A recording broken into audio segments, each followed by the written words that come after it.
Currencies beyond memory recall of previous builds.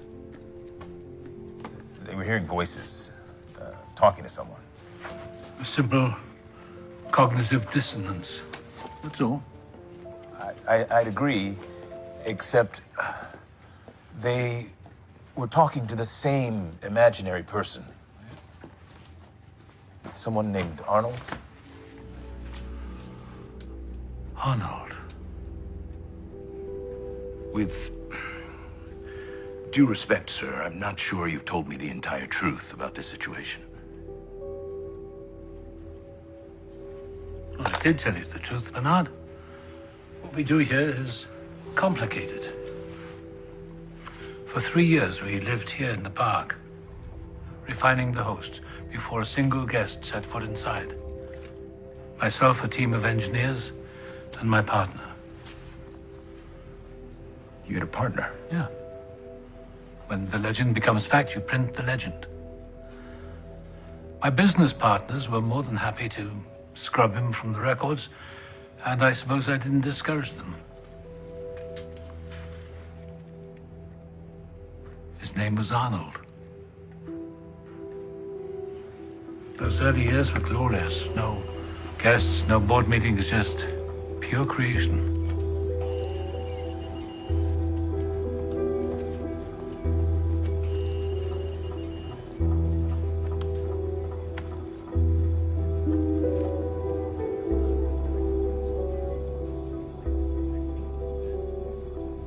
A host began to pass the Turing test after the first year. But that wasn't enough for Arnold.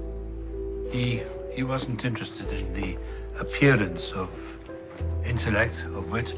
He wanted the real thing. He wanted to create consciousness.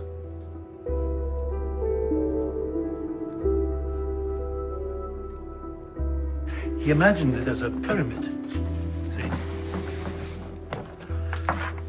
Memory, improvisation, self-interest. And at the top? Never got there.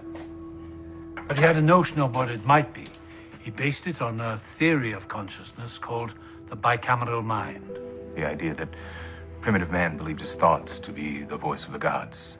I thought it was debunked. Not as a theory for understanding the human mind, perhaps, but not as a blueprint for building an artificial one. You see, Arnold built a version of their cognition in which the hosts heard their programming as an inner monologue, with the hopes that in time their own voice would take over. It was a way to bootstrap consciousness. But Arnold hadn't considered two things. One, that in this place, the last thing you want the hosts to be is conscious, and two, the other group who considered their thoughts to be the voices of the gods. Lunatics. Indeed. We abandoned the approach. The only vestiges that remain are the voice commands we use to control them. But for all his brilliance, I don't think Arnold understood what this place was going to be. You see, the guests enjoyed power.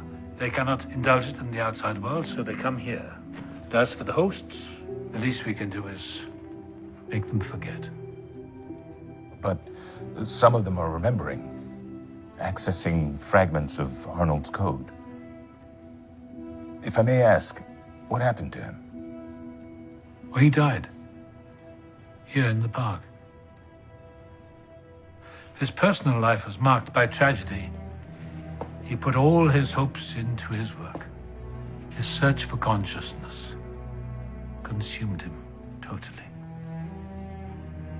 Barely spoke to anyone, except to the hosts. In his alienation, he saw something in them. He saw something that wasn't there. We called it an accident, but I knew Arnold. He was very, very careful.